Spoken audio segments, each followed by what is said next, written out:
Good evening, everyone. Welcome to this Petitions and Representations Board. I'll do the preliminaries first and then we'll get straight on with the agenda items. Just to remind everyone, the meeting this evening will be live streamed to the public. A recording of the public part of the meeting will be available on the Council's website within 24 hours of the meeting. Members of the public are entitled to take photographs, film, audio record, and report on all public meetings in accordance with the Openness of Local Government Bodies Regulation 2014. People may not, however, act in any way considered to be disruptive and may be asked to leave. Oh, no. Emergency evacuation procedure. Turn left, follow the green emergency exit signs to the main town hall entrance and proceed to the assembly point at St George's Square. Any apologies tonight? Thank you, Chair. We've received apologies from Councillor Marshall. Thank you. Okay, minutes of the 10th of July. You okay with those? And I'll sign them later on. Great. Section 106, Local Government Finance Act. Any declarations? You ought to be the next one, won't it? Disclosure of interest. Yeah. Yeah. Okay. Thank you, Chair. I'm going to declare interest in nearly all 4 items because I was previously the councillor for Saints area, so I know the petitioners. I know John French for the petition. I'm a portfolio holder for Digitally Close. I'm going to be sitting in the meeting, but I'm not going to vote any of the items. And I know the person who lives in drives one of those vehicles, so I shall participate but not vote in any of them. Okay, duly noted. Any urgent business tonight? Not aware of any. I'll just move the items around as from what they're written as in the agenda, and I'll take the agenda item 7, petition signalised junction, Huxley Way, Hitchin Road, Crescent Road, Luton. Then I'll take the petition trees in Blunder Road Park. Then I'll take the petition commercial passenger vehicles park on Wickmere Close and Blakeney Drive. Then we'll deal with the last one. That's Ditchling Close. Okay. So straight to agenda item 7, page 19, signalised junction of Huxley Way, Hitchin Road.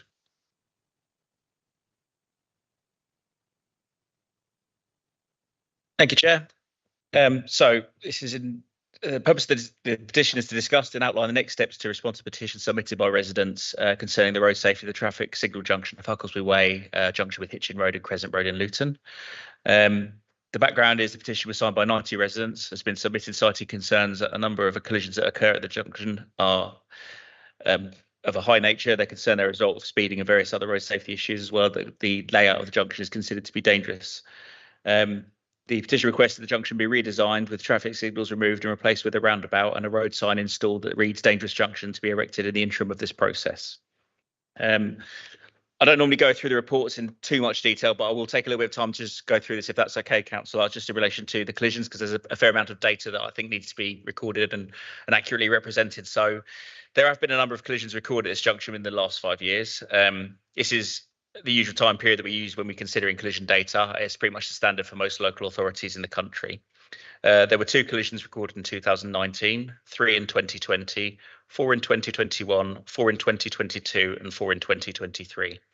The data in relation to collisions does not support the assertion the junction is dangerous. The majority of accidents that occur have been attributed to drivers of the vehicles not reading the junction correctly and turning across moving traffic, not as a result of the junction geometry. I think that's an important statement to make in relation to the junction layout. All signal heads are visible. There's good visibility displays coming onto the junction. All sight lines as you're in the junction are quite clear, and it's clear to see whether vehicles are approaching in the opposite direction and whether you should proceed safely onto your journey. The collision data details the severity of the collisions of any subsequent casualties. All of the collisions and casualties recorded at the site have been graded as slight. A slight injury is categorised as an injury of minor character, such as a sprain, including whiplash injury, bruise, cut, and not judged to be severe or or a slight shock requiring roadside attention, or any other injury that does not require medical treatment. The collision data details the severity of the collisions of any subsequent casualties. All of the collisions and casualties recorded at the site have been graded as slight. A slight injury is categorised as an injury of minor character, such as a sprain, including whiplash injury, bruise, cut, and not judged to be severe or slight shock requiring roadside attention, or any other injury that does not require medical treatment. The implementation of a roundabout in likelihood would increase the risk of collisions at the location, particularly between pedestrians and vehicles at the roundabout. The way the signalised junction is laid out currently, it does give pedestrians the opportunity to call for a red phase to allow them to cross safely whilst all traffic is stopped. Obviously, with a roundabout junction, that doesn't occur. Pedestrians then have to use their own judgment as to when it's safe to cross in front of vehicles. This obviously increases the risk of vehicles not stopping and colliding with pedestrians, causing injury. So not only is there a risk of increasing the number of collisions, but potentially the severity of them as well. Obviously, pedestrian collisions between vehicles are some of the highest severity when it comes to injury rating. Lane discipline is also a frequent issue on roundabouts. We're all drivers in the room, or most of us are. Sideswipe accidents are quite concurrent at roundabout junctions. This is less so, obviously, with the case of signalised junctions, acknowledging the fact that we do have an issue of people turning across oncoming traffic. There's not so many accidents that result of a sideswipe injury, more those that have failed to yield or give way correctly to the vehicles that have the right of way. The council is proposing to upgrade works in the financial year this year to the innovation of a mover system, which is a traffic control system that offers better detection for the vehicles on the junction. We'll create, when required, an all red phase to allow the junction to clear. So what we're suggesting is that we acknowledge that there is a collision history here. The majority of the collisions are where vehicles are in the centre of the junction waiting to turn right across oncoming vehicles. Because there is no all red phase at the minute, they're having to use their own judgment and then unfortunately coming a cropper and coming into contact with other vehicles. This all red phase will stop vehicles travelling in all directions while the vehicles are waiting in the junction, giving them a clear space then to proceed. Obviously, there is a risk that people could still jump a red light, but this risk is to be considered to be reasonably low. A redesign of the junction of to a roundabout, if one is even feasible, and to be fair, we've not done any accurate feasibility studies in there. It's acknowledged that although the junction has the appearance of being quite large and quite wide, it doesn't necessarily have the space in it that would allow for the installation of a roundabout that would to facilitate the needs of what this junction currently provides, and would almost certainly cost in excess of £750,000. The proposed upgrades that we are proposing to do this year, I believe in October, November time, are looking to cost around £50,000. Like I said, they will implement this red phase and allow vehicles to hopefully get the required time they need to leave the junction in a safe manner without having to cross vehicles coming in an alternative direction, whilst obviously keeping the same safer crossing facilities in place for pedestrians by the form of the red light signals. As part of the Luton Town football development, there is an operation to discuss in the future as to whether this junction will be redesigned in accordance with what the outcome of that is, although I appreciate that's some time away. That leads me on to the proposal and options. The proposal is to undertake the proposed works at the junction, monitor the site to ascertain if their impact has been successful, reducing the number of collisions that has occurred over this 3 to 5 year period previously. Alternatively, it's to allocate funding to undertake a feasibility study to review alternative junction layouts, go the roundabout or various other options that may be available to us, and commission a study accordingly with a view to implementation should one be suitable that we discover. The final option is that we wait for the Luton Town Club development to progress any works and undertake any works at the junction at the time that scheme commences. Now, obviously, with the Luton Town still being hot in the press and still being worked on, we've gone with the recommendation that we undertake the proposed works, which we've allocated funding for this year, to make the improvements in relation to the red light phasing and allow these vehicles to sit in the junction, have an all red phase on approaches from every direction, allowing them to then safely leave the junction without having to use their own judgment, which arguably they should be doing to get out of the junction safely. Okay. Thank you, Mark. Questions by members to the officer? Yeah, Alan. Thank you, Chair. This junction has been contentious, shall we say, since it was created. I know a couple of my colleagues, particularly Councillor Keynes, have raised it in council. I'm pleased to see that there are plans to amend the lighting system so that there is a all red period just to let traffic stuck in that middle bit to move. I think that's sensible, and to see also what Luton Town Football Club would be doing that might make that junction more dangerous or less dangerous, and work with them. But I am pleased to see that something is being looked at that junction, because it has been mentioned on a number of occasions about the problems. I know that the surveys have said that they're only minor, but minor injuries are still traumatic for people. So I'm pleased to see that there is a proposal to actually amend the lighting system on that junction. So I thank the officers for that. Okay, thanks for that, Alan. Mark, you want to respond? Or? Thank you for your comments. First and foremost, it's nice to have a bit of positive feedback in the highway service for a change.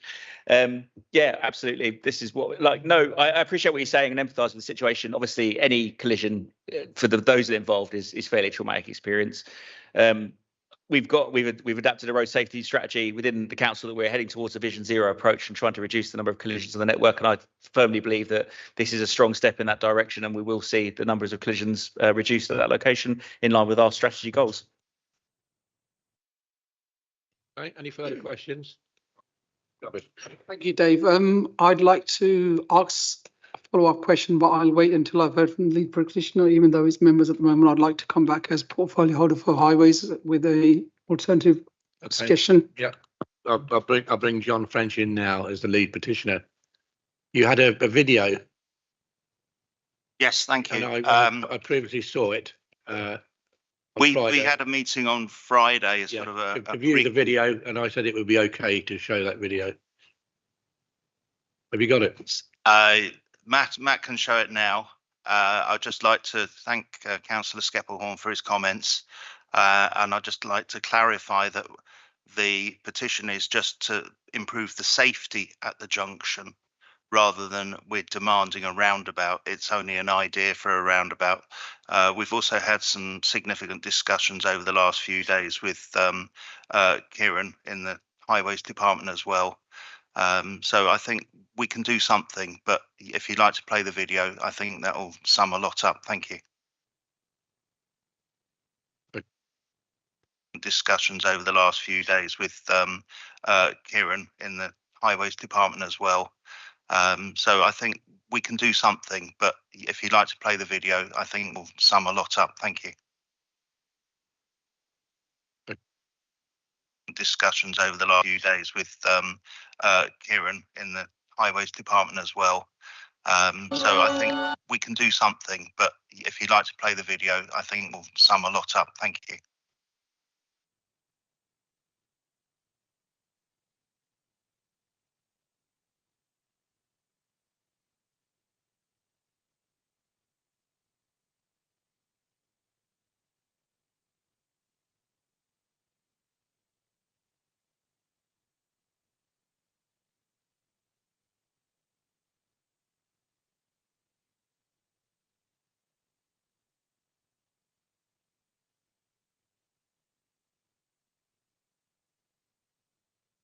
I was afraid of technical issues, but this was the preferred option rather than me talking for 3 hours.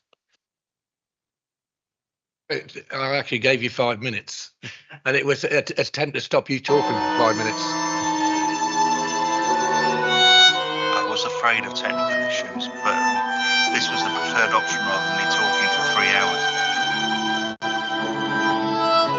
I actually gave you 5 minutes, and it was an attempt to stop you talking for 5 minutes.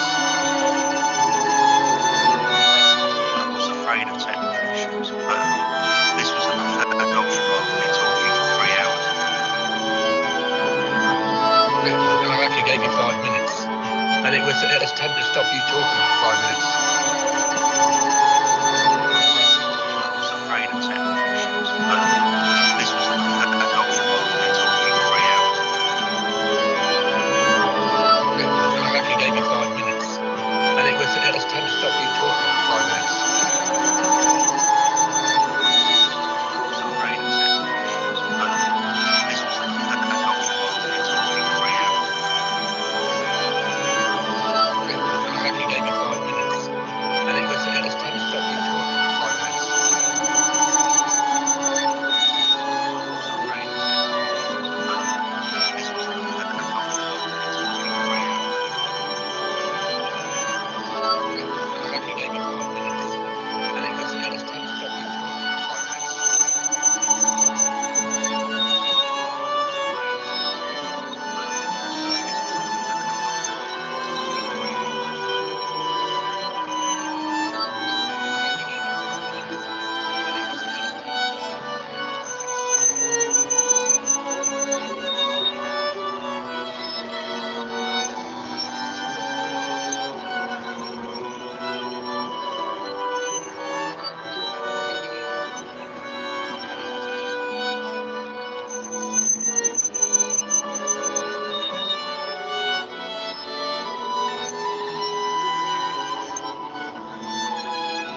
Yeah, once was enough, I think.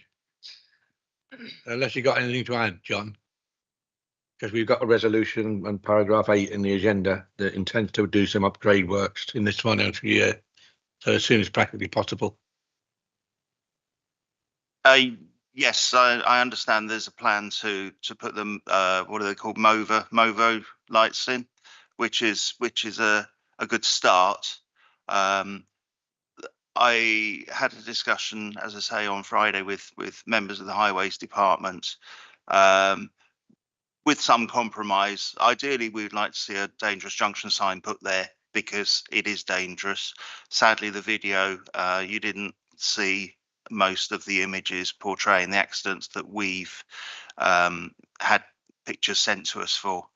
But the key thing is something needs to be done. Every single person in this room has had an impact from this junction and issues with this junction. And we just need to safeguard and look after the safety of our residents in Luton. Okay. Any further questions, comments from members? Yeah, please. Thank you, Chair. Given the residents' concern, is there potential for any immediate low-cost interventions such as temporary signage or public awareness campaigns to enhance safety while we wait for the larger improvements to be implemented? And the second question, so that you can answer, so have any measures been considered to improve cyclist safety at this junction, given the potential for accidents involving multiple forms of traffic? Okay. In relation to the first question, signage, I don't believe is the correct approach to do. You know, what we're effectively saying is that the junction is dangerous, and it's not a fact of the matter that the junction is dangerous. It is down to driver behaviour predominantly. That being said, there is perhaps more we can do in relation to education and some communication. So I'm happy to speak with our comms team tomorrow, have a chat with them. We can at least make people aware that we've got proposals in place, what those proposals are. We can broadcast that better to have, you know, raise the awareness of what we're doing at the junction, that we are acknowledging that there is a trend in relation to collisions there, and that we are doing some works to address that in the near future. So I'm more than happy to facilitate that. In relation to regards to your question to cycles, there aren't any collisions recorded currently that have involved cyclists, so there's nothing to suggest that there is a danger immediately to cyclists.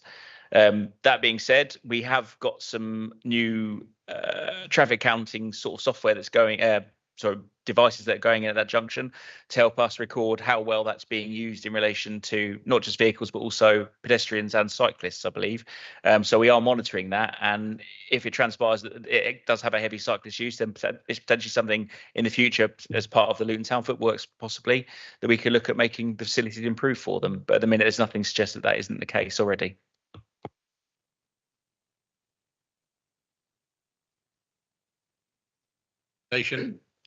Oh, sorry, Jarvis, you want to say something? Yeah, thank you.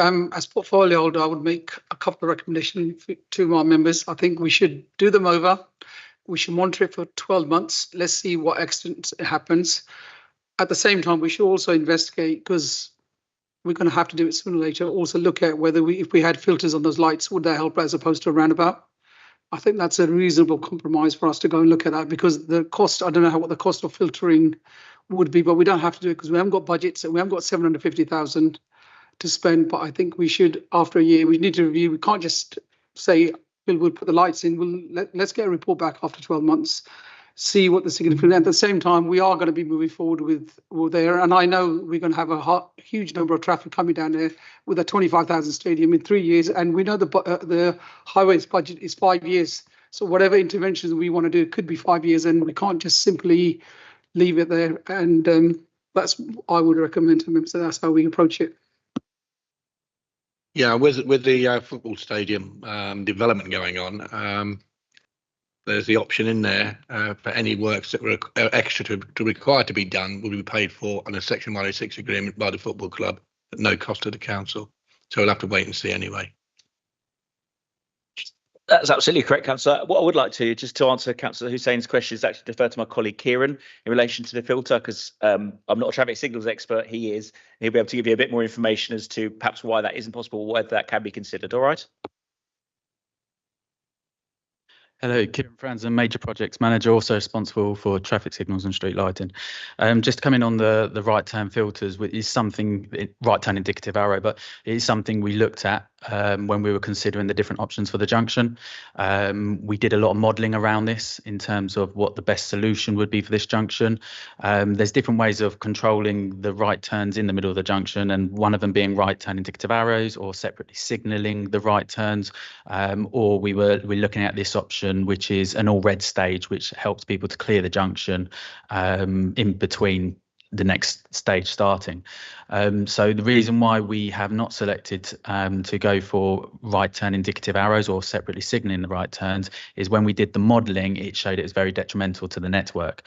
We were seeing queue lengths up Hitchin Road to the top of Hitchin Road. We're seeing queue lengths over to New Bedford Road, and in terms of capacity on the junction, it was extremely detrimental to the junction, and you'd cause bigger issues around the rest of the network. So that was the reason we decided not to go with the right turn filters or separately signalling the right turns, and that's why we looked as a compromise of implementing this all red detection to allow motorists to exit the centre of the junction in between stages, and then this mover, which is a more optimised version of method of control, which allows the signal times to be adaptive to create better capacity and performance of the junction.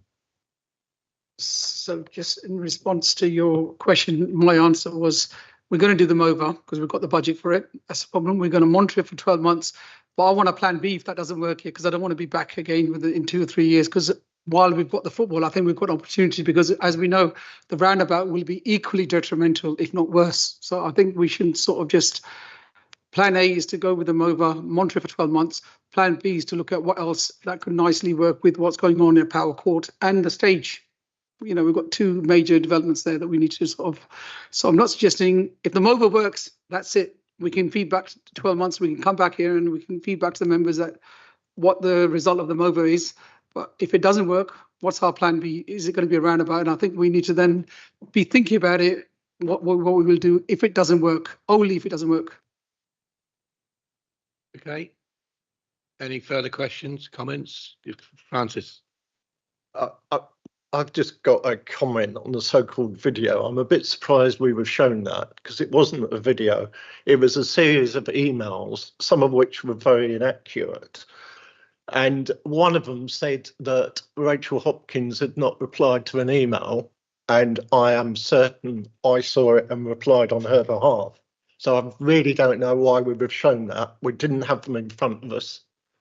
And I hope we wouldn't be subjected to a video like that again in the future. This is petitions, not homemade videos. Yeah. No, I don't think so. Thank you, Chair. Just to reiterate, I agree with Councillor Hussain. It is a time while the football stadium is being developed to look at a plan B, particularly in conjunction with the football club, as to what entrances and exits they will have from their ground, as to what effect that might have. And we do need a plan B if plan A doesn't work, or something major is to change, then we need to be able to deal with that. So I agree with you. I think it's a perfect time now that we put in what's already planned to go in and keep monitoring and keep talking, particularly to the developers, for getting improvements into that junction as soon as we can, as developments move on and they decide they want to have a major exit onto that road. I do hope they don't, but because I don't think the roads around it can cope with them, but it is an ideal time now that they're actually getting on with developing it that we work with, or the council works with them and make sure that junction is as safe as it can be made. Hopefully using other people's money. Yeah, I just think, want to say that when a new stadium is built, developed, they do several test events by having friendly games to see if what potential problems have arisen, and then you can respond and then find out. I mean, there's been talk of closing St Mary's Road on match day or event days. Whether that will work or not, I don't know, but we've got to wait and see what happens. So, Alan, this fits in, as you know, I'm also a portfolio for sustainable transport. This fits in nicely with as the football club stage develops, we're going to be doing a park and ride up at Hinton. I'd be expecting people to use that park and ride rather than bring cars to reduce the capacity, because the capacity on Hitchin Road and crawling around at peak times is really bad anyway. So this will also act as a catalyst to encourage people to use the park and ride on match days. I don't want hundreds of cars coming into the town centre. It's not good. Yeah, I think in danger of discussing the football club application again. Yeah, if anybody wants to come by car to a football match or an event, then they're going to have big problems. Simple as. It's easily accessible in the town centre, and it's easily accessible by both public transport and from the interchange. Mark, you want? Yeah, sorry, Chair. Just in response to councillors to build upon is assertion of, or the recommendation to record it for a year. Obviously, we will monitor the situation. I just have concerns whether a year would be long enough, bearing in mind that the collision trends are 2, 3, 4, and 4. I mean, a reduction from 4 or even 3 or even 2 is not many to try and monitor. I think perhaps maybe moving towards 2 years, it would be more in line with the development. I don't want to set this up for an unrealistic goal in reality. So take what we're saying, we should absolutely monitor it, and we will continue to do as we do with every junction of this nature. But I'd be reluctant to put a 1 year time frame at this time. Okay, I'm going to bring this to a close now. The recommendation is to develop the MOVA traffic control system in the recommendation. Agreed? We don't need to vote, do we, on that? No, we just agreed it. Okay. That's next item. Can I find it? It'll also be the 2 years as per. Yeah, we put 2 that. years. We'll put that in. Yeah. 2 years. Yeah. Next item is the petition trees in Blundell Park. Page 10 of the report.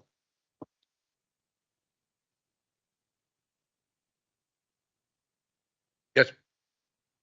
Please. Right. Good evening, Chair. Anyone who doesn't know me, my name is Rick Donnelly. I work for the Park Service as the operations manager. Been in post since 2016.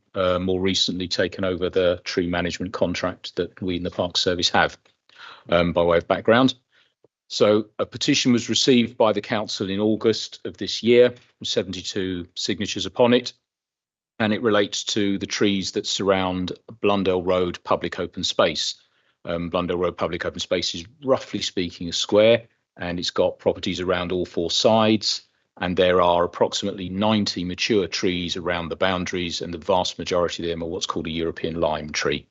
Okay, so the petition made 7 key points, which were as follows. Forgive me for just reading them out. Falling branches have and could cause property damage. Trees are estimated to be about 23 to 30 metres tall and very close to each other, so they form a blanket in effect with their branches. If the tree was blown down, it could land on a property causing damage. Likewise, if they were to catch fire, something similar would happen. The branches and leaves encroach on the pathway that runs around the edge of the park, which attracts litter and various other detritus. The leaves, when they fall off the trees, go into the gardens and they can block the gutters. And the pollen, which falls from the trees, causes several nuisances, such as to laundry and to people who suffer from hay fever. So I hope that's a fair reflection of what the petition said. So by way of response, the Park Service wrote a report to members. Forgive me, Chair, because I'm not familiar with this process. Does that get sent to the petitioners prior to this evening?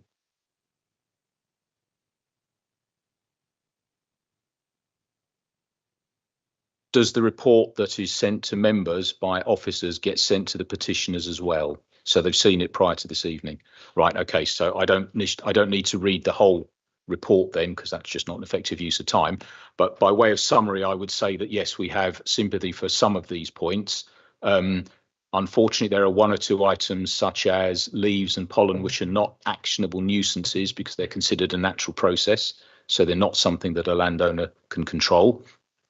A height of a tree or a potential risk of it falling down or catching fire is not in itself a reason to cut down the trees. As I said, we've got 90 of them. If we were to, on that basis, cut them down, we'd cut down at least half the trees we have in the borough. We have about 5,000. And if we were to cut down every mature specimen because it might cause this kind of problem, we'd lose at least 2,500 of our 5,000, which obviously would have a very significant impact on people's wider health and well-being and carbon neutral policies and so forth. However, we do feel that the petitioners have a point, and so what we've done is we had a plan in next financial year to do some works to these trees, which is known as basal and epicormic growth. That means the branches that grow up from the side of the tree, from the base up to a height of 6 meters, we will cut them off, and we're bringing that forward to this financial year, so that will be done over the winter. That does not mean that we cut the height of the tree down, because if you cut the top off a tree, it grows back and it grows faster. So it's actually counterintuitive, but it would make the situation worse, not better. So that's what will be taking place by way of response to this petition. That's all I have to say. If there are any questions, I'll try my best to answer. Yes, can I just ask, as regards, we're coming up to the season, aren't we, when the trees are not in leaf? Correct. Yes. Yes. And we're also just recently out of what's called the birds nesting season, which under the Wildlife Act of 1981 limits all but absolutely emergency tree work in case you disturb the wildlife. That's right. I've come up against this as a Farley Ward councillor to the Land River Bolingbroke Road, and a complaint from a resident about an overgrown tree, which it was overgrown. I said, you'll have to wait till later in the year. Why can't you cut it down now? I said, not allowed to. But it's been done, so he's quite happy now. Yeah. Why haven't ours been done? Yeah. Hello? Can you hear us? I don't know who it is. We were invited. You're the lead petitioner, are you? Yes. Yeah, I'll call you. I'll call you when it's your turn to speak. Okay. All right. Thank you. It's questions by councillors at the moment. Councillor Ahmed. Thank you, Chair. It's just that it says the petition mentions drug-related litter accumulating under the trees. Are there any steps being taken to increase patrols or cleanliness in this area to ensure the safety and cleanliness of the park? I'm sorry, security patrols because I work in the park service, but removing the basal and epicormic growth that I referred to, that will mean that the litter doesn't collect there. Now, we do litter collections at Blundell Road public open space as we do on all the big parks, but they won't collect in the trees because the branches won't be there for them to collect in. It's part of the point of cutting them, Councillor. Thank you. Hey, Hazel. Yeah, thank you for the report, Rick. But I've walked around this area several times and have been involved for 2 or 3 years with Blundell Park and the trees. And I know that the height of the trees is part of the issue that for the local residents around there. And I recognise you're not cutting them this year. When will you actually do some pollarding of the height of those trees? We're not proposing to do any pollarding at the moment, Hazel, because, as I said, when you cut the top off a tree, you make it grow back faster. So it actually makes the problem worse, not better. So the cutting of the branches that are lower down is going to be done this year. We've got a very good, very experienced tree officer who's looked around all of them, and he doesn't. Limes can reach a maximum of about 30 metres. Most of them there are somewhere between 20 and 25. So they're fairly close to their maximum height. So they're not going to keep growing. And we're not going to cut them if that just makes them grow even faster. Now, if we see individual specimens that clearly have got some kind of deformity or disease or illness, then that's different. Yes, we would take them out, but we're not going to routinely pollard the 90 because it'll all just grow back again. recognise that there are some petitioners here tonight, but can we explain what our thinking is around this to the 70 odd residents that sit round there? Because I'm sure this they will not understand that unless it's explained to them. Right. Okay. So I hope this is a reasonable explanation. Pollarding is, to put it bluntly, when you cut the top of a tree off. There's a bit more to it than that, but for tonight, that's what pollarding means. Cutting basal and epicormic growth means cutting the growth at the base. That's the basal word. And epicormic means the bits that grow out from the trunk. So a lot of trees, limes included, have fairly thin, they're very flexible, very bendy branches that grow from almost from ground, and they grow up to about 4, 5, sometimes a little bit higher in terms of meters. Certainly the ones at Blundell are anything between ground level and about 5 meters. And they're the very thin, whippy branches that have a lot of leaf, and so they do collect an awful lot of litter and anything else, council, that might get blown into them. We recognise that that's now reached a stage which is negatively impacting the park, and so therefore the park users, a significant percentage of whom are local people. So we will get all of those cut off this year. So we literally cut them right back to the trunk. So you just see the trunk. There is no growth at all, and that's what we're going to do. Does that help? Is that the explanation you were looking for? Sorry, yes. I mean, I understand that, but I think you might need to parks might need to be a bit more proactive in making sure people understand what you're doing, either with a letter or a notice or something, so that everyone actually understands what you're doing and why. Correct me if I'm wrong, but we have the addresses of everybody who signed the petition. So if we had FUNA communications, that would be an obvious way to target them, would it not? Yeah. Okay. Thank you, Matt. Thank you, Chair. In your report, you mentioned that the risk of trees falling is similar to other areas of the borough. Could you elaborate on how the council assesses and manages this risk, and what specific actions are taken when a tree shows signs of weakness? So the way all trees are managed, they are inspected on a routine basis. That basis varies, generally speaking, between 3 and 5 years, but sometimes it can be either longer or shorter, depends on the individual circumstances. There are a number of things that you look at, and the trees are inspected by people who have got the appropriate qualification for doing tree work. And they look, obviously they don't climb up to the top of the tree, but they look at the base, and they might sometimes occasionally climb a very short distance. And what they look for are a tree that has one main trunk with stems coming off it. That's a good, fairly healthy tree. If you have a trunk that has one branch and it's a sort of roughly Y shape, and they're both equally thick, then you have to look at where they meet, because that potentially is a weakness. And if the tree is, the tree is an oak tree that's, say, 100, 200 years old, and we've got some that are even older than that, that kind of divide doesn't pose any problem, because that's the way the tree is developed and it's meant to be that way. If you have species that are predominantly single trunk, then you might consider that, and you might think, well, perhaps we'll take off one of the side limbs and let the tree continue to grow close to straight. So it depends on the individual circumstances. There are a number of things that tree inspectors look for, and I don't pretend I have the right experience to give you a really technical answer, but they look for things like fungal growth, splitting of branches, partially dead woods, some kind of pernicious species growing on it, like the oak processionary moth, that kind of thing. That's basically what we look for. Is that all right? Thank you. Thank you.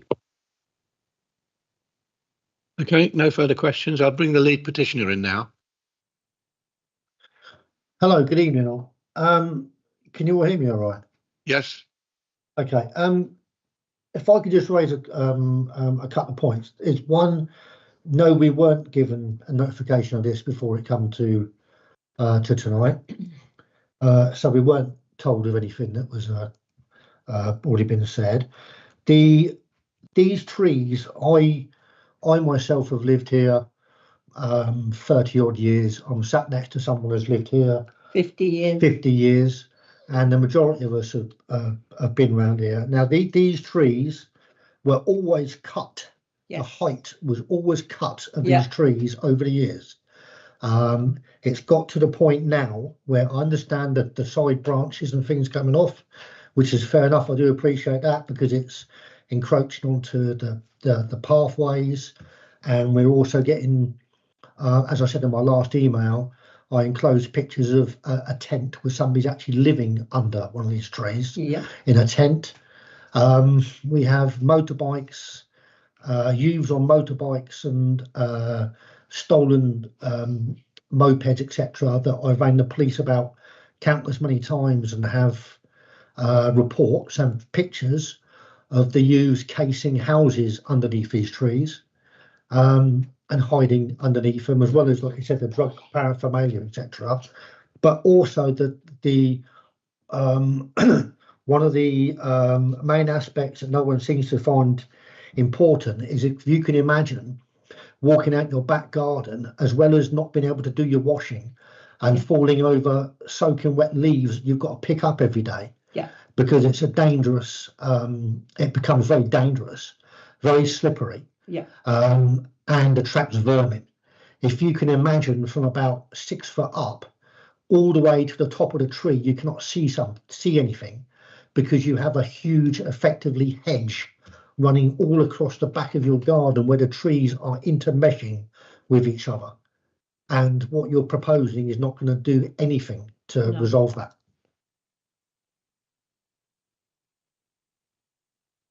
We're just being fobbed off again.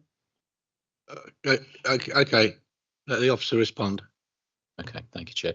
Yes, good evening. Well, all I can say is that I'm very sorry I can't deliver you exactly what you want. I have a back garden where I have an awful lot of leaves that fall into my back garden. So I have some sympathy with you because I have a similar-ish experience in my own life. But I can only repeat what I explained a few moments ago, that we will cut the lower branches of the trees. But now that these trees are pretty much at full height, we're not proposing to take the tops off all of them just for the sake of taking the tops off, because they would just grow straight back again. So you'd have respite for a few number of years and then you'd be facing the same problem. Well, we'd accept that because that's what's happened over the previous years. In 1987, 3 trees came down. So we're waiting every time there's a strong wind for them to come down again. I've had my shed roof collapsed by fallen branches. I don't know. Sometimes I'm afraid of letting my grandkids play in the garden. Yeah. Because of the height of the trees and the branches. So if one of them falls on a child, then we will be sitting under another court case. Yeah. It's totally ridiculous. Especially over the rainfall recently, we've had to have people to unblock our gutters with the leaves, block our downpipes to the leaves. We even take our cars for MOT, and the people are saying, the garages are saying, where the hell do you park your car? Why has it got full of leaves in the intakes and all this sort of thing? It's ridiculous. It's honestly like walking out into a massive hedge. And all the stuff that goes with it. You can't hang the washing out. I know you said you can't do a lot about it. You can't hang the washing out in the summer because it's full of pollen. And it blocks our light. You can't. It's like walking out to a brick wall. If you imagine, they've gone to the point now, they used to be cut regularly. We're not people that have been living here 2 years. We've been living here for years. A long time. And I know the council have cutbacks, but they need cutting. The top need cutting off, or seriously reducing in height, because someone is going to get seriously hurt or killed, and there's going to be loads of claims for property. Okay, I'll respond, Chair, if I may. Okay, thank you. Right, well, look, I can only repeat that I understand your concerns, but we have very good, very experienced tree officers who go and look at the trees on a routine basis and went out specifically before we wrote back to you by way of this report in reply to your petition. and there is no immediate danger of any of those trees falling over. And forgive me for repeating the point, but if we were to treat all trees as a risk of catching fire or falling over, we'd have no mature trees in the borough. You know, we have to make the distinction not just between what might happen, but what's likely to happen. And those lime trees, as a generalisation, so I can't talk about every single one of the 90, but as a generalisation, they are in good health and they don't need to have the top cut off. There's no point, it will just grow back, and they don't need to be cut down because they're just about to fall down. Okay, well, the last time anyone actually come out to cut the trees, the people that are actually working on the trees said to us, the residents, they need cutting down, but the council won't pay for it. So we effectively waited and waited and waited until, like I said, we've had enough. We're not saying reduce the height of 90 trees, because it's a park, it's a big park. What we're saying is the ones that border onto people's houses, causing all this damage and all this mayhem, need controlling. We haven't got the access equipment to go up on our side of the fences and cut branches and stuff off. I mean, that's been totally ridiculous to hire out something to access things on our side of the fences to cut all these bits and pieces down. And I'm not being funny, you know, you're not the one who sits there at night and the people do make fires in the park and come in with motorbikes, etc., etc. So catching fire is, I wouldn't say a far-flung idea. I wouldn't say it's a huge possibility either, but we've had bonfires in that park, we've had fireworks in that park, we've had everything in that park. Ever since, like I said, we remember from years and years and years ago when there used to be a park keeper come in and lock both gates to the park. Yeah. So, you know, these trees were controlled years ago, and the height. And they're not now. No, not now. The height was controlled years ago, and they're not now. I'm not proposing to cut everyone's tree down in Luton. I'm just saying that these need. It's. We need maintaining. Yeah, forgive me for being sort of rude, but it's as if you're stating that these have been looked at. We've never seen anybody look at these trees. And I'm wondering if you've ever walked round and seen them yourself. Yeah. I'll respond, Chair. Yeah, respond, and I'm going to bring this to a close. Okay. Well, I can assure you, sir, we have had an inspector go around and look at them. He must have taken about 2.5 hours, I would estimate. And yes, I understand that you're concerned that you only want to take some of the trees down, but every single one of those borders someone's property, because that's the way that the park is constructed and the way the trees have grown. I mean, if it will help you, one of my colleagues, perhaps Matt here, can pass on my email and I'll contact you and I'll actually meet you in the park. And if there are individual specimens that you have concerns about, then by all means, we'll look at them with you.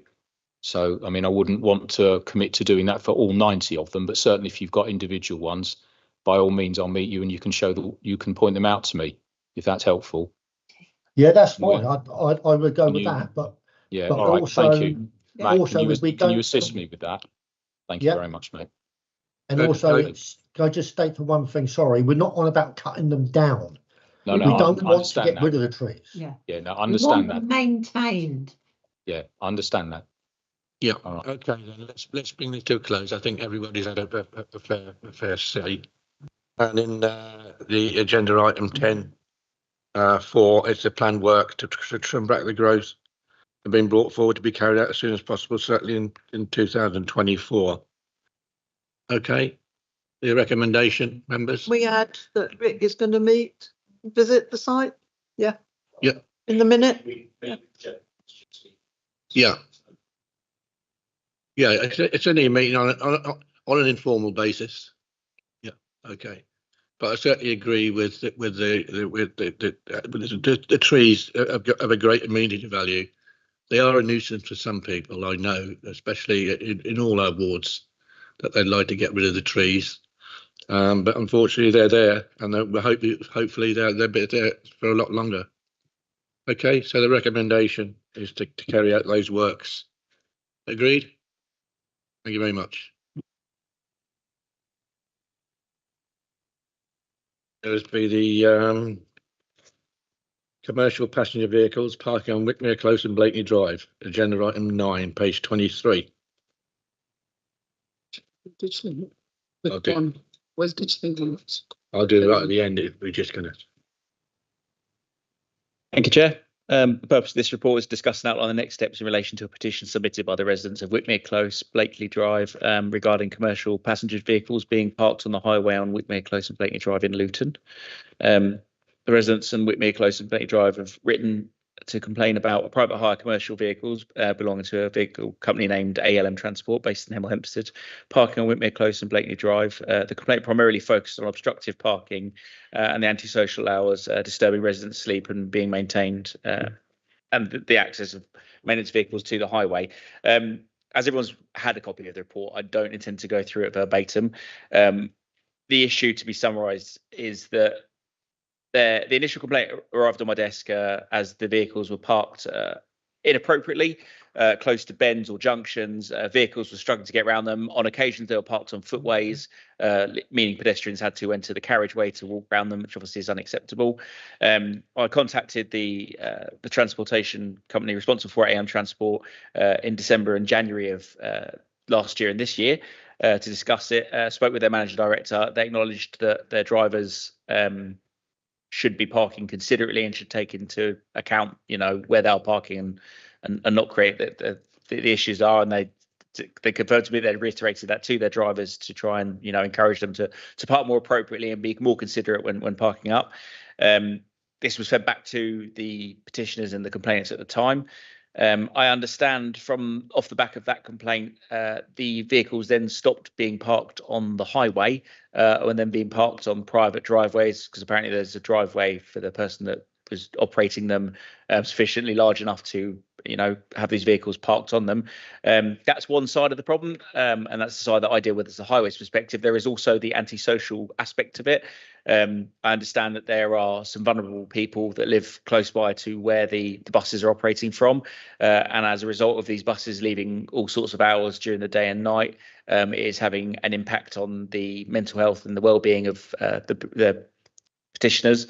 Particularly with the fact that it's alleged the vehicles are leaving sort of 2-3 o'clock in the morning. They're perhaps sitting idling before they're doing so, and this is keeping some of the more vulnerable petitioners awake. In relation to that, I have suggested that this be raised with the teams that deal with nuisance and antisocial behaviour in relation to noise. Obviously not particularly a bespoke highways issue, but primarily what I'm here to discuss is what we can do from a highways perspective. And then perhaps pass on the investigation into the hub and licensing teams in relation to whether there's any breach of regulations in regards to noise or commercial operations licenses. I understand that they're sort of looking into that, but I haven't had any feedback for them ahead of this petitions board this evening in relation to that. Hence my recommendation that from a highways perspective, I know it was requested that lines were introduced on the road. I've countered that I don't think this will resolve the issue and potentially could have a more detrimental impact to the residents of the road. Obviously, restrictions are all encompassing. So if a restriction is preventing a bus from parking on the road, equally it will prevent the residents from parking there as well. Now, whereas I don't have an issue, installing restrictions on junctions or on bends where visibility displays are affected. Indeed, it's obviously, my job within the council to ensure that road safety is improved, and those sorts of measures do that. I think it's going to do more harm than good for the residents if we start just sort of putting yellow lines down everywhere, restricting parking in general on the close, because ultimately these people have to live there. I assume they potentially have friends and family that sometimes visit. We'll be reducing the opportunity for them to do so, as well as encouraging people then to not park on the highway and instead parking on their own street. That's all I had to say in relation to that from a highways perspective for this report. Okay, can I just ask a question? Are these buses?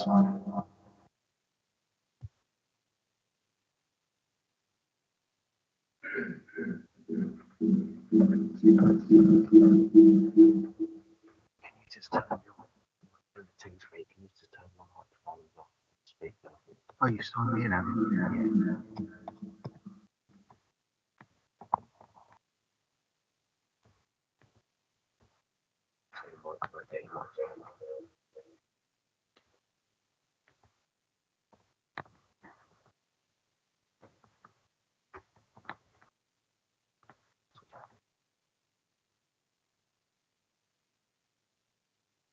Yeah, the question was, what we're dealing with here, type of vehicles, are they buses? Are they commercial vehicles? Because if they are buses and commercial vehicles, they come under the jurisdiction of the traffic commissioner. Surely. That's correct. They are minibuses, I believe. So I think 12 to 15 seaters. So not full coaches or, you know, double decker buses, things like that. But they are a reasonable size. And yes, I do believe they fall under jurisdiction of that. As I said, was within my remit of highways, rather. It's not an area that I'm responsible for, but I have passed it on to the teams that may oversee that, and we'll have discussions with them. Because if they are, we'll determine if they are minibuses then, and somebody operates them, or are they private individuals? Do we know? I'll probably bring the lead petitioner in anyway to give us more information. The lead petitioner. Oh, Francis, do you want to ask a question first? No, I was just going to pick up on your point. I thought all buses over a certain size had to be in a depot. Presumably they fall under that category. Again, as a highways officer, I couldn't tell you in particular. I don't know what the sort of licensing agreements are in relation to taxis. I'm sorry. Buses, they'd come under the same jurisdiction as light goods vehicles under 7.5 tons. Over that tonnage, they have to be registered at a particular location. And if they're buses, then they have to have an operator's license and have to have a depot. But I think we're looking to try and determine that anyway. Without knowing, we're a bit in the dark. I know. Yeah. I'll bring the lead petitioner in now. Okay. Sorry. Oh, Yeah, so it's on similar lines. I thought it was an offence to leave your vehicle idling while it was parked. So that again is something that I don't know who's responsible for. For want of a better word, policing that. But I thought vehicles were not allowed to be left idling while they're parked. So again, that's something else we could look at. Yeah. I think it would be beneficial just to let the petitioner, because I know I've seen the proposals in relation to their response, and I think that I've got sort of some prepared to answer some of your questions in relation to legislation and the various aspects of it that impact on this. With regards to engine idling, I believe that is something that the enforcement team are looking at the moment, although we don't currently have anything in place to combat it at the moment. I think Tony Stefano and the enforcement team are looking into it. To be clear, though, these issues are happening apparently sort of out of hours, early hours of the morning, and we mean sort of 2-1 o'clock in the morning rather than 5 or 6 in the morning. So I don't know what the feasibility of having enforcement officers to undertake that sort of enforcement is. Probably fairly low. Just for sort of flavour there.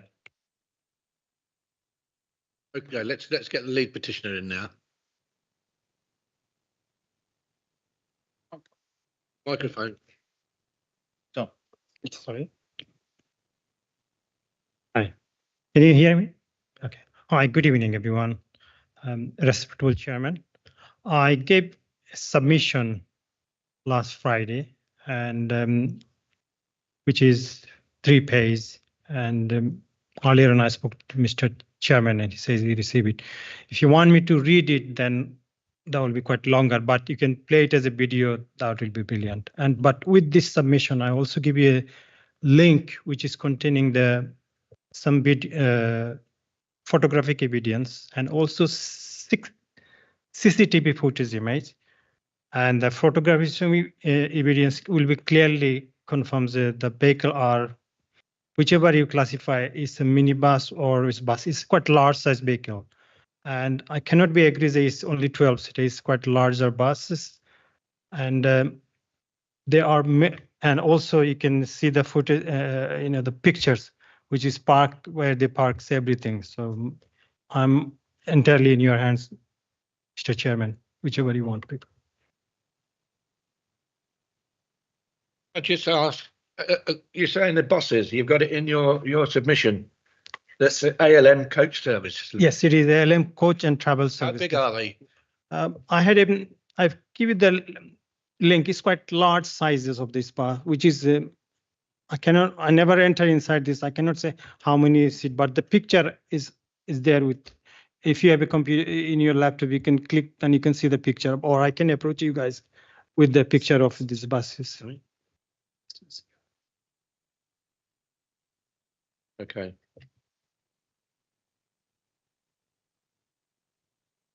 Questions to the lead petitioner? You have it. Thank you. So my understanding is that ALM is 16-seater minibuses. Even though they sound large, it's a 16-seater. So obviously they're not classified as coach or buses. Secondly, on the engine idling, are they actually sitting there at night with the engine on? Because surely they're coming home, switching off, parking on his driveway now. Before they were causing obstruction. Are they leaving the engine on? Are they leaving the engine off? And how often that is happening? And is it all 3 buses coming, or is it one? Or because you mentioned 3 registration numbers I saw in there. Are they 3 coming at different times, or actually, how many are actually coming into the road at any one time, given time? It's one of them come, but it's a different time come, but it's.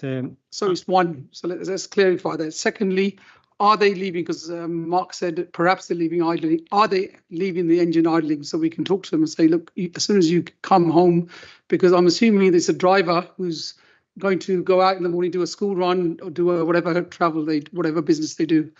Are they coming home and are they leaving the vehicle running, or are they just coming into the road? Because when are they causing the noise disruption? Are they leaving the engine running?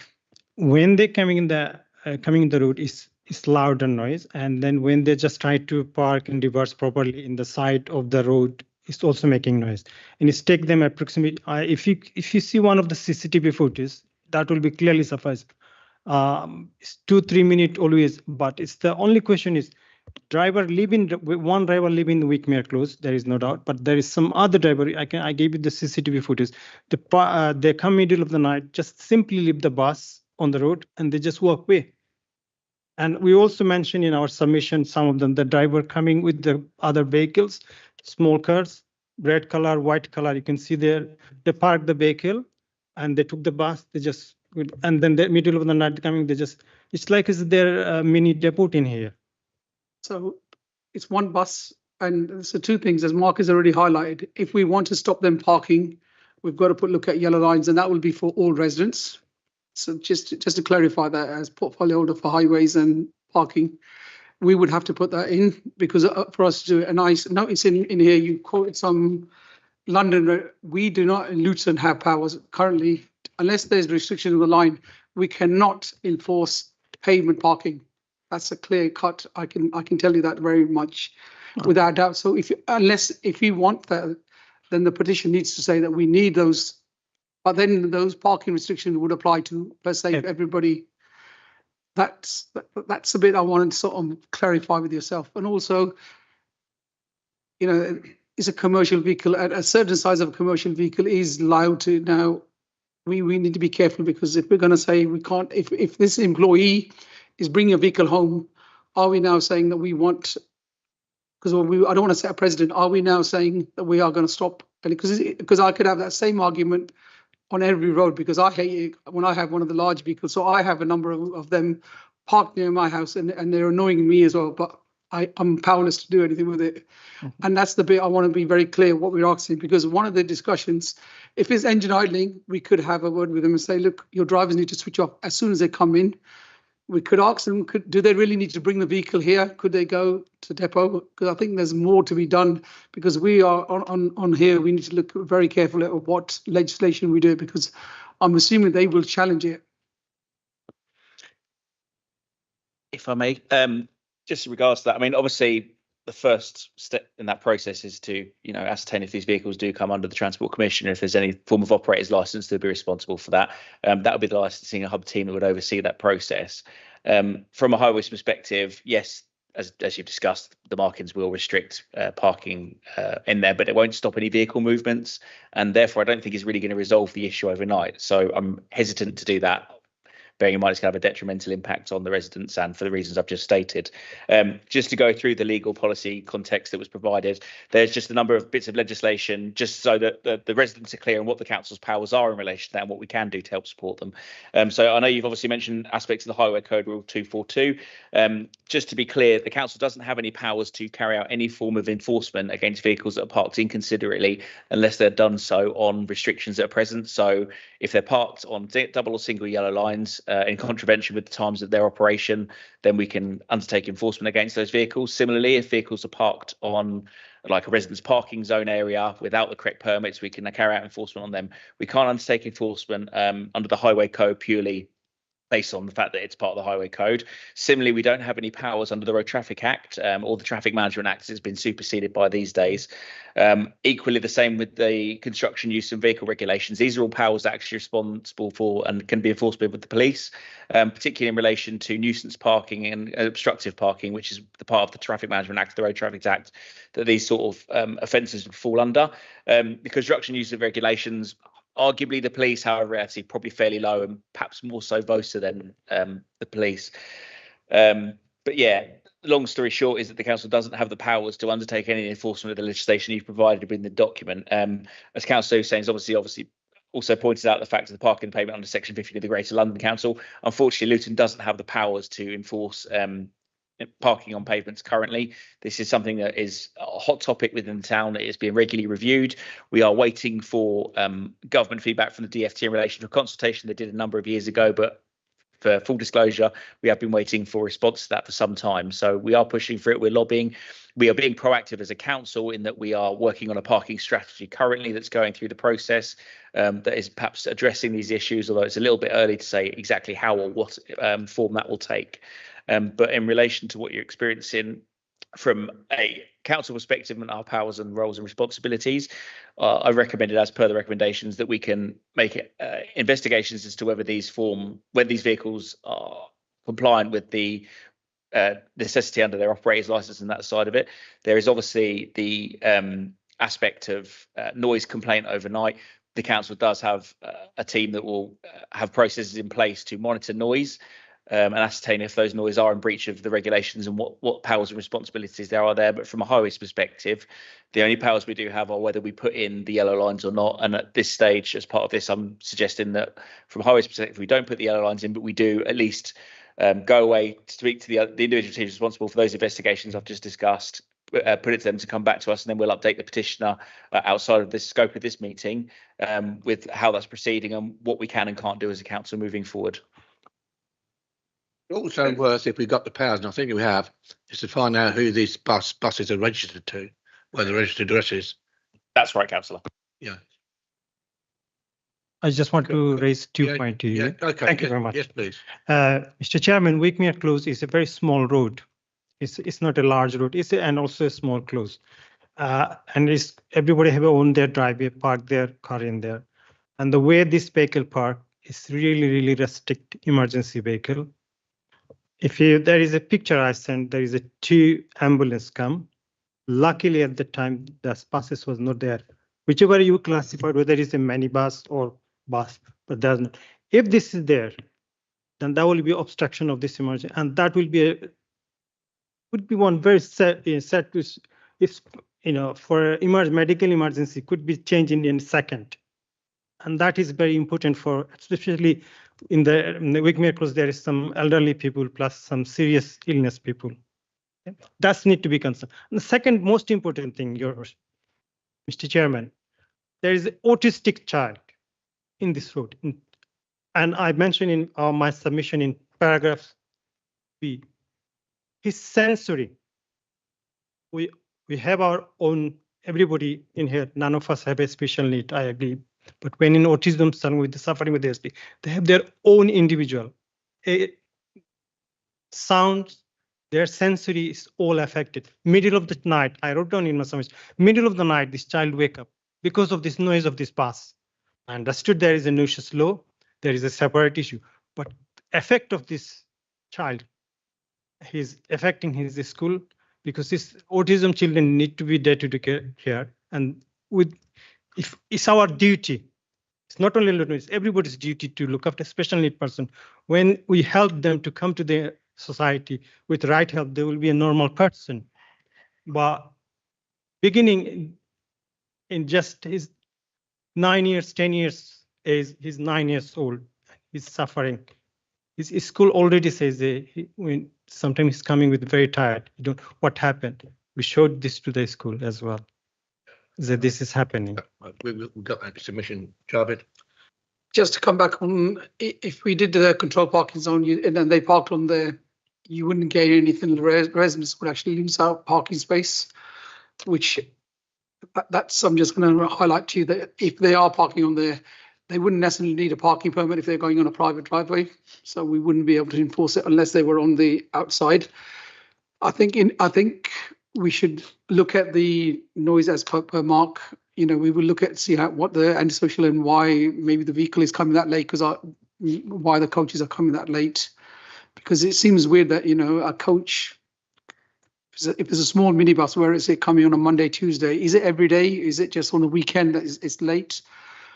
And I think there's more to be having a discussion with. I think we could get more having a discussion with ALM Travel or whoever they are. I think we could have that, because they need to understand as an autistic child that needs it. And if we haven't got the legislation, and just to go back on the other point about the PowerPoint, I've written to both, as portfolio holder, I've written to both MPs to ask government to give us the powers, devolution powers, to be able to enforce pavement parking, because it's one of the biggest complaints across the whole borough.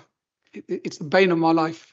So I can assure you that that's been written, and I've spoken to the PCCC for his support to give us that, to support us getting those powers. Thank you. Yeah, on pavement parking, there's going to be some problems if you don't allow some pavement parking, because people won't be able to get through. And even in London, they do allow pavement parking in certain streets, providing the pavement's strong enough. But to bring this to a close, I don't think anything's been resolved yet. It's still work in progress, and there's still a bit more to do. So I'd like to come back to a future meeting and decide what has been resolved, and if we can do that, because I don't think we're going to solve anything tonight. Absolutely fine with that. What I would suggest, though, is it's another area of the council that attends it. Like I say, from a highways perspective, I've kind of exhausted as much as I can from a highways resource what we can do. So I'm happy to take that away. I have been in contact with the other teams in relation to it. I will, you know, preempt them now off the back of this meeting to advise them that this is likely to be heard again, and to let them coordinate accordingly. Yeah, and just to tell the residents that we are pursuing other avenues of this, even with the traffic commissioner, in case they're operating, you know, buses, commercial vehicles, etc. So it's still work in progress. Yeah, thank you, Chair. Just for some bit more information, I managed to get rid of a one vehicle rescue truck, 7.5 ton, that was parking on a residential road, because I emailed to the DVLA on a regular basis until they did something about it, because the vehicle itself is licensed and it is required to be on an off-road depot overnight. Now, I don't know whether that applies to minibuses in that same respect, but it is something to look at, is to go down the DVLA route. Yeah. And rode a HGV, and it wasn't there much longer after that, because he was just taking the mickey, the driver, where he lived, and that's where he wanted to park his juggernaut. So, Chair, if I may, I think that's a valid point. If the vehicles are 7.5 ton, I think you alluded to early on, then we can. That will be part of the investigation that will be the other team will pick up that. That's a valid point, Alan. That we should look at if it's 7. I fear they're 3.5 tonners, sprinters, but let's look at that. We should look at that. Let's bring this to a close now. We're still working on trying to get a solution to this particular problem. We sympathise with the residents. I didn't know you were a resident of this area, John. I'm not, but I've just checked their Iveco 7.3 ton. 7.3 ton. Okay. Okay, then. So it's hopefully they'll come back with some positive information for the residents. And we go on, hopefully the last one tonight. Easy one. Well, I hope so. This one did come back. And that's the disabled parking bay in Ditchling Close. Thank you, Chair. I'll make this one fairly brief as it's got a fairly swift conclusion. We installed a disabled parking bay in on Ditchling Close some time ago. It was causing some friction with the residents. The person that had applied for it wasn't using the bay. It was taking up parking space that wasn't being used, and therefore nobody else was able to park there. It was then asserted that the house had gone up for sale and the resident was no longer requiring it, and therefore it could be removed. Since the last Petitions Board meeting, we've reached out to the resident directly to ascertain if they do, in fact, intend to use that space or require it.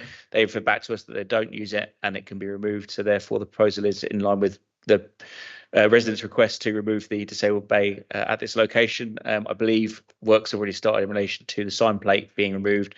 As you know, if the sign plate's not present, the line marking legend is not enough on its own to carry out enforcement process. So for all intents and purposes, it's been removed. Recommendation is the disabled parking bay be removed. Okay. Correct. End of Javed. You want to add to that? The only bit I want to add is that can we leave the poll in place if we need to put it back at a future date for somebody? So the poll, don't put the nameplate, take off there. But if we put a poll in there, just leave it there, because if we ever have to put our disabled bay in there, it's less work and we've already paid for it. I understand your stance on it. The reality is it's considered street clutter. We're trying to declutter the highway in general. Obviously, that bowl does also represent a maintenance liability. So what we're suggesting is we leave an obstruction in the highway that someone could walk into. Equally, it becomes a maintenance responsibility while it's not being used. So I'd recommend that we remove it at this time. And if we need to at a future date, we'll put one in. But I do take on board your comments. It's sort of a kind of two ways to see it. Absolutely. It either is a disabled bay or it isn't. And so it's not one or the other. You can't go halfway. So and if a disabled person wants to use it and they find there's no panel on there, and they think, well, I can't really use it, it's not a disabled bay, so it either is or it isn't. Yeah. I'm the excuse me, I'm the petitioner for that. There is no pole. Pole has never been has never been installed. It is just the writing on. Think of the money you've saved now, Mark. It wasn't even installed in the first place, so there's no cost of removing what isn't there. On the tarmac, it's just the writing on the tarmac. Oh, that's all right. Clarification. All right, that'll be removed. So that being the extent of the business. Sorry. Yeah. No, never was. Anyway, it's been resolved.